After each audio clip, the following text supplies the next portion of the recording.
Welcome to Series 2 of the GM Moving podcast, where we share with you stories of how people and partners across Greater Manchester are creating the conditions for active lives for all. I'm Eve, Strategic Director at GreaterSport, leading, supporting and connecting GM Moving, Greater Manchester's movement for movement. For our first 12 episodes of Series 2, we journeyed around Greater Manchester, speaking with local partners to hear more about the work they're doing, taking a whole system, place-based approach to embed physical activity into everything. Our last 4 episodes in this series have a slightly different focus, as I speak with our Catalyst leads. Catalysts are the things that help accelerate system change. We've learnt that if we invest in and pay attention to a number of these things, they will speed up the rate of change across the whole system to enable more active lives. In the last episode, I was with Kat, who is leading on engagement. Today, I'm delighted to be with Claire, Strategic Lead for People, Leadership and Workforce. We know that people are our biggest asset in Greater Manchester and in the GM Moving movement. It is people who support people to move more.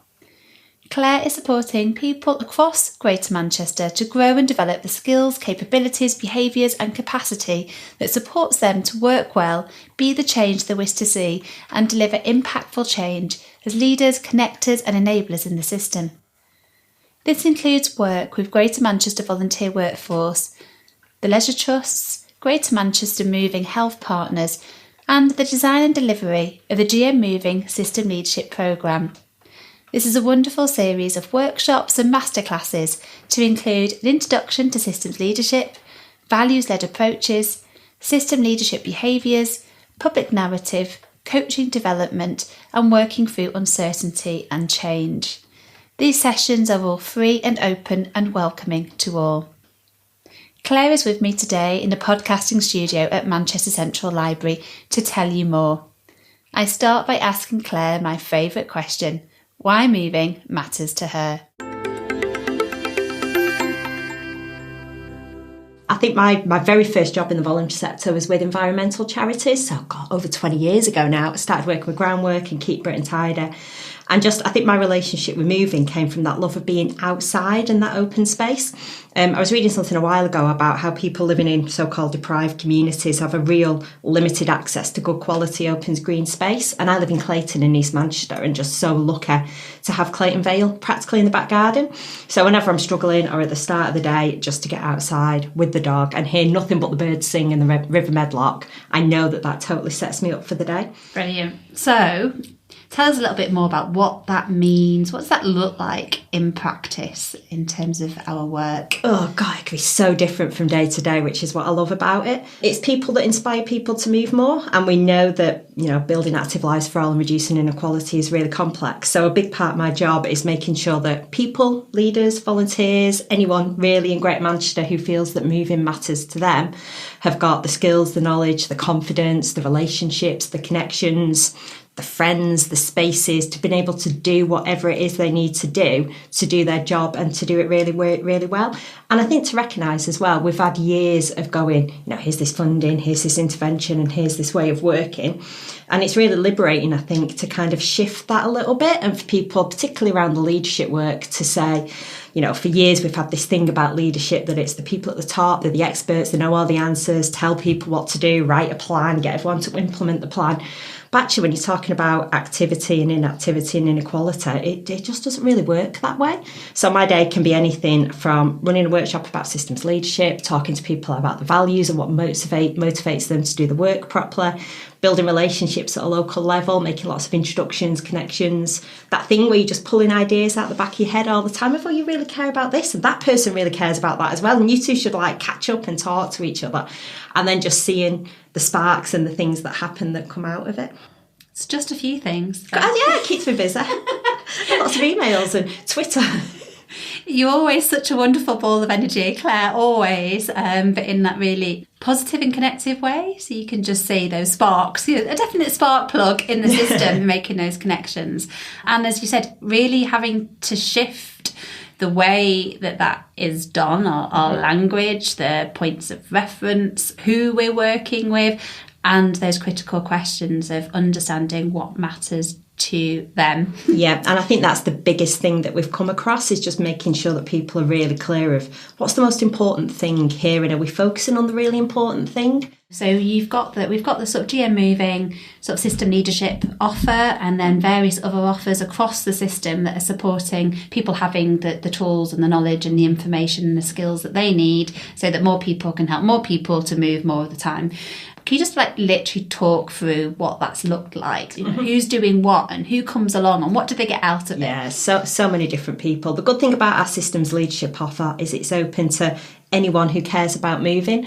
And it's not just about what you learn and the knowledge you gain, but the people you meet that's in there as well, that sometimes people have just never been in the same space as.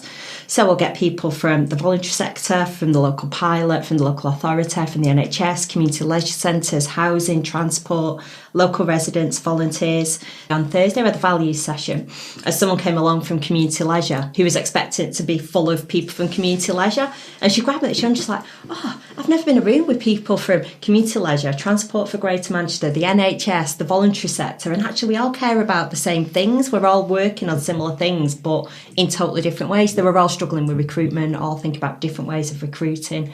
And I think sometimes we do get so stuck within our silos. How do we create those spaces where people come together? And that's something we heard. I mean, we started this work back in 2020, and back then, right at the start of COVID, it was purely at the start for the local pilot leads involved in the GM Moving local pilot, who got loads from it. But the feedback they gave us was, we need more people from different spaces and different sectors and different bits of the system in these sessions as well. Because if more people had this kind of knowledge and were having it part of this conversation, it would make our job much, much easier, which is why we then opened it out and have had hundreds of people from places that we would never have imagined. The offer we've got at the moment as part of the systems leadership work, we've done a bit differently this time. So it's a bit like a 3-month tangible offer of, we'll take you through a journey, come along with an issue that you want to resolve, and we'll give you some tips and ways of working to help you address that in partnership with others. So we've done things like introduction to systems leadership. What does it mean? Sometimes we think it's about the most senior people within a couple of big organisations within the system, but actually getting people to think that it's about a network of people from lots of different levels and lots of different places, and you need that diversity and different perspectives. So we talk a lot about, if things are simple and complicated, write a plan, have a framework, get on with it, that's the right thing to do. But if something's really complex, give yourself a break and ask lots of questions. And helping people figure out as well that people don't necessarily fear change, they fear the loss associated with that change. So if you're trying to work in a very different way, you can get resistance because it feels very countercultural to traditional ways of working. So just helping people to recognise that, give themselves a break, and come up with some strategies to connect with people in different ways has been really helpful. We've done loads of work around values, looking at individual values of what motivates people to be their best and what draws them to this work. We've done that with probably a couple of hundred people by now. But what we find is consistently the values that come up from the people involved in this work are things around collaboration, cooperation, reciprocity, interdependence, sharing, listening, trust, working with other people, all of those very holistic skills. The things that people never ever choose out of 128 values is anything to do with hierarchy, process, protocol, traditional ways of working, protecting your territory. And that was really interesting to help people go, this is why I'm bumping a little bit. If you work within a system that prioritises those things and you're trying to do something very different, you're talking a different language. So what can you do to connect with people in a different way? We're doing some work around systems leadership behaviours. So again, when you think traditionally about leadership, you might think about expertise, knowledge, having all the answers, power, authority, and all of that kind of stuff. But actually, how do you have a different conversation around leadership and authenticity and mindset and bravery and courage and doing things differently and building a new culture where that's the way to kind of be when you're doing this kind of work? And also things like, how do you tell the story of the work? We heard so many people kind of say, I've got my slide deck of the work. I'll go to so many different meetings, give my 10-minute PowerPoint presentation, ask people if they've got any questions, and then I'll go. So getting people to really think about the story they want to tell, why it matters to them personally, why it should matter to other people as well, and how you can connect it and knit all those different pieces of work together, and why it's urgent right now, what's the call to action and what do you want to do about it collectively, which people have said that, they went into that thinking, it's about telling stories, that's really fluffy and nice, and actually it's a really powerful and influencing tool that people have just said they've used in so many different spaces, including job interviews and promotions as well. and just the time for people to sit back and reflect about what they're doing, why they're doing it, and what difference it makes. So that's a bit about the systems leadership offer that's just ongoing and it's open to everyone. But we've got a lot more kind of like discrete offers as well. So we do loads of work with GM Active, which is the collaboration of leisure providers across Greater Manchester. We've funded their transformational leadership programme for a couple of years now, and we're just looking at cohorts 3 and 4 of that. So my job now is to make sure that work continues, but also to look at the connectivity between that and everything else that's going on in the system as well as stuff around volunteering, voluntary sector leadership, inequalities, lots. And the list goes on. The list goes on. So going back to the system leadership, and obviously I've had the joy of participating in a number of those sessions, and I can say to anyone listening, definitely go along. As you say, they give you different skills, and also you then grow different relationships with all those people across the system, across different sectors that come together. So there's a lot. What would you say are some of the key things that you're learning through this process? People are learning so much. They're learning about, sometimes quite surprised about what's brought them to this kind of work and why it matters so much to them. They're learning that relationships and trust are really important, and that change happens through networks when people come together about the things that they care about. They're learning that change is really hard. And if something feels simple, and if everybody really agrees and you're in a meeting and it's really easy to make decisions, you've probably made the wrong decision. You've got the wrong people in the meeting. I think what I hear a lot is people are much more mindful of who's not in the room and how decisions are being made and how power's being used, and really sitting back and going, who are we designing this for? And if they don't have a say, then we're going to end up designing the wrong thing, and we might feel great, but actually that's the wrong thing to do. We're learning that people are working really hard, and I think particularly the workforce is really tired. We've kind of hurtled from one disaster to another, and it's not getting any easier. So just supporting people through that as well and saying it's okay. So there's a lot of love and care and compassion, which is, as you say, is kind of critical in the mix, isn't it? And you bring a lot of that, as well as, the people that you invite in recognising if we don't look after people. Yeah, nothing else happens, because people burn out, they lose energy. And I think what I hear a lot is the people going, I would have given up, but this has given me a different way of thinking about things. Or I thought I'd never work with that person because our worldviews are so different. But now I understand where we're coming from, and that those different perspectives are really important. I think the biggest thing I've heard that I'm learning is how much people are kind of getting on with the work in their silos, because that's really important to them, but stepping back and thinking about what's the shared vision here and how do we knit together lots of different perspectives. Because I think quite often people will go, why activity and movement when I've got 500 other things that are priorities? And really getting people to think about, well, if you care about the environment and education and climate change and community safety and community engagement, then these things don't exist on their own. They all knit together. So getting people to, I think, just giving the time to lift the head up and think about everything else that's going on and the people that they can work with. And we've heard that consistently, I think, haven't we, really feels like across the whole system. So both as an organisation, as GreaterSport, the difference people said that they feel in their work when there is value given to taking time to reflect. And how hard that is when, as you say, we've got a system under so much pressure. If you're working with colleagues in the health sector, for example, who are under huge amounts of pressure, it's so hard to lift your head and stop and reflect. So you've really helped create, I think, protected spaces in which people can come, they can step back, have a gulp of oxygen and just look at what's going on and make sense of it and move forward, which is definitely needed. And the word here all the time is deliver. We need to deliver stuff, we need to deliver stuff, we need to deliver stuff. And it's very tangible. It's all about outcomes and achieving things. And I think that's when you lose track a little bit of, loads of what we're doing, and not so much of the why are we doing it and how are we doing it and how do we show up and how do we engage with other people. So how you balance that need between delivering tangible outcomes that benefit people, because that's what we're here for, but to make sure you're doing it in the right way and connecting with the people around you and hearing those different voices as well. I think the number of times people said, I wasn't going to come today because I'm so busy, but actually I've got this renewed sense of motivation and energy to get on with things, because everyone gets stuck no matter what level you're at. I think we have this kind of of myth that, the people at the top of the system can fix everything. And that, that's not the case. No matter how senior you are or how much positional or authority or power you have, everybody gets stuck at some point, or everyone feels that what they're trying to do is really hard. So how you can recognise that and then, look creatively on what else can you do instead, because you either give up, you carry on regardless, or you sit back and go, right, I need a different plan here. You always have a great story, Claire. In every conversation we're in, you always seem to be able to come up with an example of some of the kind of ripple effects of this work. Mm-hmm. So not to put you on the spot, but I am.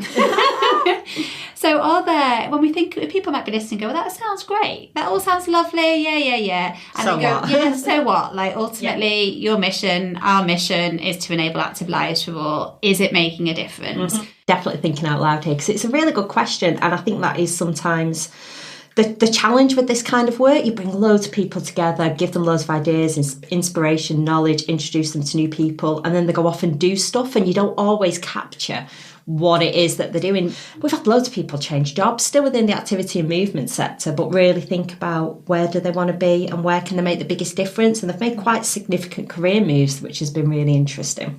I saw someone last week who met someone quite senior and influential within one of our sessions, or a session that I'd encouraged her to go along to, invited her to speak at one of their events, and the rest of the area where she worked was like, how did you get that person to come to our event? We've been emailing her for ages and never get any response, but that personal connection around something that they both cared about was enough. We had a whole series of co-production conversations a while ago that was all about how do you work differently alongside communities, how do you share power, and how do you genuinely co-produce from the start. And we've had so much good feedback from that for people who've gone off and done things differently, ripped up the plan and strategy and started again. Loads of people who've kind of come back to us and gone, I'm going into this board meeting, what questions should I ask rather than what solutions should I impose? Loads of things like that. Thinking of, I guess, the local pilot, really, and obviously the work that's been done by Substance and others in codifying how change happens has pointed, hasn't it, to all of this being critical. So, the enablers that they've come out of the learning of, well, what's made change here, are all things that then point to people needing the skills that you're supporting them to develop and to grow, and those questions, if they're going to enable real change and transformational change that's going to stick and to last. So, everything from working across sector, so coming and recognise the value of that as they do when they come in, step into a system leadership session and realise that actually they've got these shared problems, which they might otherwise not have realised, and then working through those. I think the challenge, and certainly the next steps for me now, is if you think about that behaviour change thing, we've connected loads of people who want to do things different. They're really passionate about it. They know that for this kind of work, those more traditional delivery styles don't really work. They're not having the impact, particularly around inequalities. We're giving them loads of support about how you do it differently. But when they're going back to their organisations and trying to create some kind of change, they're getting a bit of that's not how we do things around here, or we've got the implementation plan, or we've got our strategy for the first year. So I think my challenge now as we go into the next phase of that is really look into how do you put this stuff into action and create change, and not just go off with a load of ideas and then not being able to work in the way that you want to, because the system is quite protective and resistant of that change and says no. Learning and adapting as we go. Absolutely, yeah. And so a lot of what we talked about there has been convened, I guess, at a GM level and has been open to anybody across Greater Manchester. But some of the sort of local pilot leads then they've had the freedom, haven't they, to think about them sort of co-designing what they might want at a local level that helps to start to do that piece that you described, then translating what they've heard and what they've taken away of maybe those sort of GM-wide conversations into actually kind of more action research kind of conversations, peer learning, coaching conversations that enable them to test and learn day to day, and to be honest, break down when they feel those barriers in place to go, well, what can I do about this, and have more of a regular check-in. So how's that worked, and anything particular from that's worked well or that you're going to take into the future? Yeah, I think the biggest thing again that people have heard is they think that systems change has to be one big thing led by a really important person, but getting people to recognise that it's those small steps of change that you have the power and control. to do something about. So what we've done in a lot of localities is people have come to us and have gone, I really enjoyed that. Can we do it just with our locality, just with our team, just with our steering group? Which has given us the opportunity to kind of dig down into that in a little bit more detail. So only yesterday, one of the Oldham teams had a really interesting meeting around their shared values as a team and how they were going to put that into practice and what that meant for the work and how it aligned with their organisational values and just how they got the best out of the team. Other teams have looked at things like stakeholder mapping, who's in their system, where does the power lie and how do you think differently about power? Some others have looked at systems leadership, particularly with their steering groups. And we've had lots of people from beyond GM in the sessions as well, other active partnerships, colleagues from Sport England. Whether next time we look at things like cohorts or targeted groups. So if you're interested in this, let's get a cross-sector diverse group together and really dig into it. I know that GM Active are looking at 100-day plans as part of their transformational leadership programme. So how do you think about a change that you've got the power to influence and actually have the power and permission to crack on and do something quite different in a way that you wouldn't normally have the autonomy to do in that way? And I think a while ago they had a bit of a kind of an idea and a bit of the shift of the thinking of the role of community leisure isn't just about sport and fitness and exercise. How do we pivot to a wider, more holistic view of what's our role around health and well-being? And they kind of recognise that to achieve that vision and to have a very different role and relationship within their community, they needed to think differently around the role of leadership within that sector. So they've had the first cohorts of the transformational leadership programme, I think about 40, 80 people have been through that up to now. So they talk about things like, what do we mean by systems leadership? What's the landscape of community leisure in Greater Manchester? What's the future of community leisure? And what do we need from our leaders to lead in different ways, not just as people who run and manage leisure facilities, but as leaders within the system and within their community as well. So they're just about to start cohorts 3 and 4 of that. They're just recruiting people now. It tends to be people within management positions within leisure and then think about how they can then change the culture within their organisation. But as part of that programme, they're all identifying 100-day plans of things that they want to do differently to put what they've learned into action. So they're doing things like how do you recruit differently, how do you engage with the community differently, how do you work with young people and how do you kind of enhance the people's thinking about a career in community leisure and sport and fitness. So they're all off doing exciting things and I'm looking at the list of things that they're up to thinking, but they don't know that someone in the NHS is thinking about that and someone in the local authority is looking at that and everyone's thinking about that. So I think my job over the next couple of months is looking at all of those things, how they connect together, but also how they connect outwards to other things that are going on as well. So spotting all those patterns, of which there are many, aren't there? So many patterns.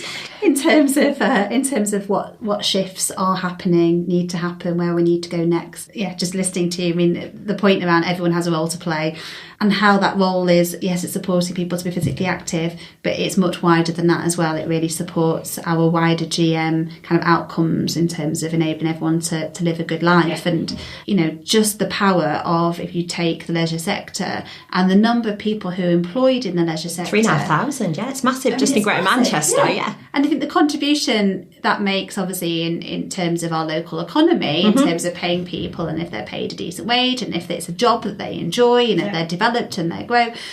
But also all those people recognise that the role that they can play in addressing inactivity and thereby addressing inequality, and at the same doing that in a way which really is supporting more people to live a good life and to have a greener Greater Manchester and for it to be fairer.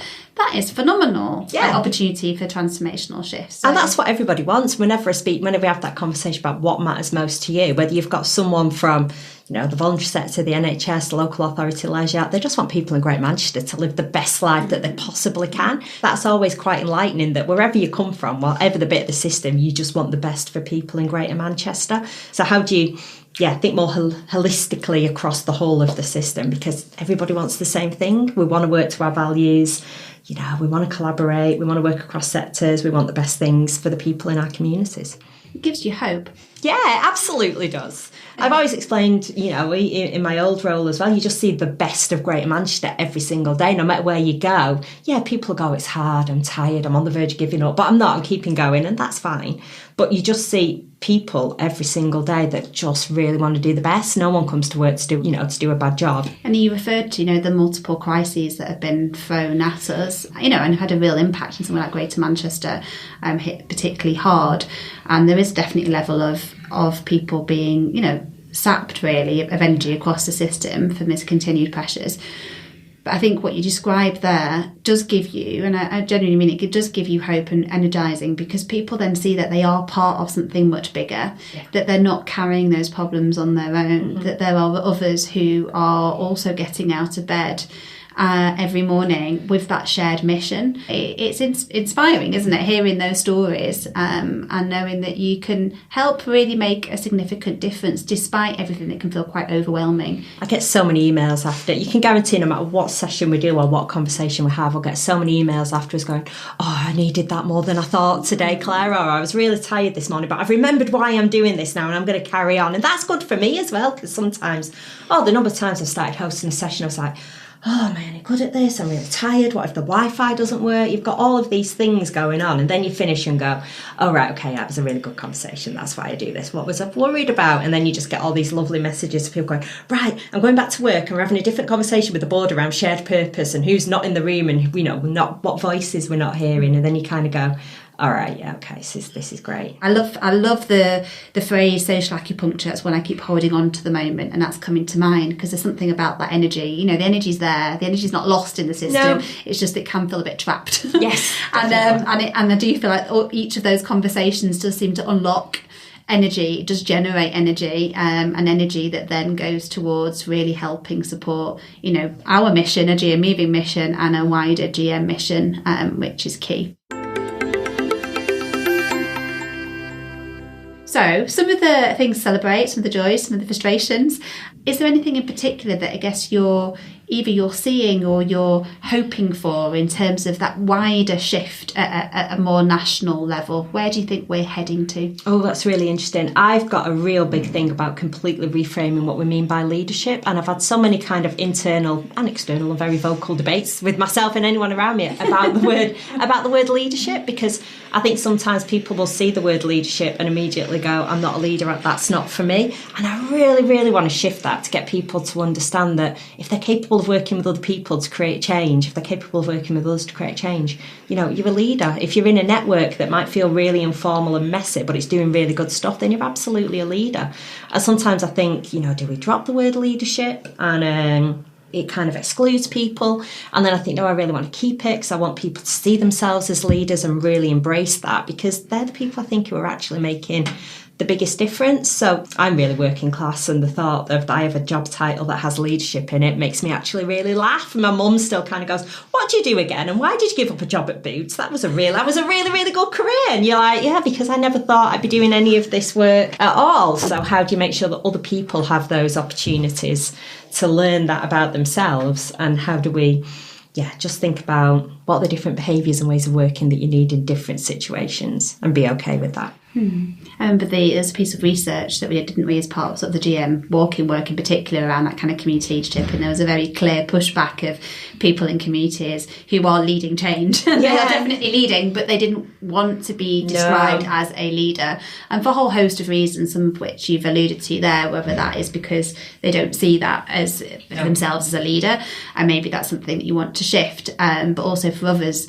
it was a case of, well, there's the things that they enjoy doing, and what they didn't want to do is to feel like suddenly they get burdened with maybe other tasks or responsibilities that aren't aligned with really what their personal passion and strengths and interests are. And that real risk that then I guess particularly we see often within communities across the voluntary sector, that people set out because maybe they love riding a bike and they set up a local community bike project, and suddenly they realise they've got to do lots of health and safety training, they've got to fill out loads of paperwork, and then they feel weighed down where actually their initial love and maybe the things they're really good at, like talking to people and supporting them to kind of fix bikes or play on bikes, suddenly becomes a very different role. So how, I guess, thinking about that, phenomenal force across our voluntary community sector, and where we know there's lots of people, lots of groups, lots of partners, as you said, who, over 50% see physical activity as core to their work. A whole load of the others, it's just designed into what they're doing, into the spaces they hold. What do you think the future holds in terms of how we support them in challenging times where there's multiple pressures about supporting people to eat, to heat their homes, to survive? to be able to help people to thrive, to include being active in all senses of the word. Yeah, it's starting where people are and what they're passionate about. And again, that's one of the things that came out really clearly from some work we did previously and the co-production conversation. I think the thing about community leadership is really interesting because we tried to systematise stuff. You go, it's really good stuff over there. If only they had a constitution in terms of reference and a bank account, and then we could fund them and then we could work with them, rather than just kind of working alongside communities and groups really meaningfully and respectfully in a way that, you know, builds upon each other's strengths and contributions instead of trying to turn them into a little bit of our system. I think there's a real thing about trust and having that different conversation there. I'm sure people have ever seen that. There's a little video I love, the parable of the blobs and the squares, and it's like, yeah, we've got all these blobs who are great, but if only we could turn them into squares, we could work them into much more effectively. So it's got to be something about just respecting that diversity of where people are. I mean, I did it myself. I've told this story a while ago, years ago, when I was on maternity leave. I had we went to a play group at Shore Start Centre, and it finished at 12 o'clock. And I used to say to some of the other mums, come on, let's get the babies in the pram, we'll go for a walk around Phillips Park, hopefully they'll go to sleep, that's the theory, and then we'll go to a cafe and just get some dinner and have a bit of a chat. And we were actually stopped from doing it. I'm going back a few years, but we were stopped from doing it because we didn't have DBS checks, we didn't have insurance, we hadn't taken medical information from any of the mums. And this was long before I got into this kind of work. But I remember at the time, and that's really inspired my work going forward as well, of just thinking, why do I need all of those things just to go for a walk with some friends round the park? Why do we have to try and turn everything into a service because it makes us feel safer? So we've done loads of work around governance as well, and shifting governance and processes, just to think about what is the risk really here and how do we be, you know, safe and compliant and all of that, but also how do we really know when to step in and help out and when to get out of the way and let things happen as well. How to tune into our natural instinct to cooperate and to care, and to be sociable beings, and not put all these barriers in the way that we seem to have done a good job of doing, as you say, turn things into services as opposed to people helping people. Yeah, and just loving it and letting that happen. Yeah. So, lots of good stuff. Anything you would like to say to anyone who's listening in and thinks, okay, how can I get involved? Yeah. Oh God, people could do all sorts of things. I think for me, some tips that we've come up with around the systems leadership stuff specifically is just be really clear about your purpose. Think about, you can't make change happen on your own. So think about who you're working with and who else cares about the same things that you do. And just always be mindful of who you're making decisions for and who's not in the room. Always have a look at the voices that aren't being heard and kind of get out of the way and make space for other people as well.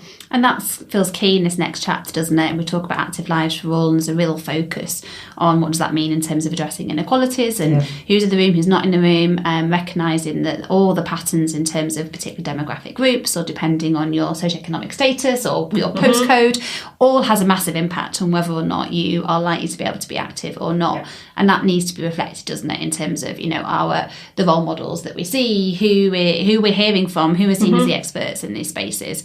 You know, what if we came back together again in 12 months? You know, are there any things that you go, actually that's what I'm looking for, will be a bit different? Oh, just the strength of the relationships, just hearing the voice of local people so much more.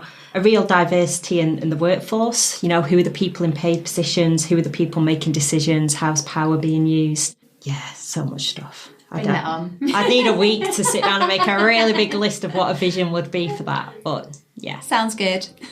Sounds like one I'm sure people listening can buy into. So thanks, Claire. Always a joy speaking to you. Thank you. And take care. Thank you. Cheers. Bye. Bye. You can't have a conversation with Claire without leaving feeling utterly inspired. We've heard again how moving really does matter to everybody and how we can all play a role to design moving back into everyday life, and the work that Claire is doing to help others to do exactly this. We'd love to hear how you keep moving and the ways you're supporting others to live an active life. You can contact us on our socials on Facebook and Twitter. Just search GreaterSport and don't forget the hashtag GeoMovingInAction. Please do share this episode with people and organisations who you think will find it useful, and encourage them to join the movement for movement.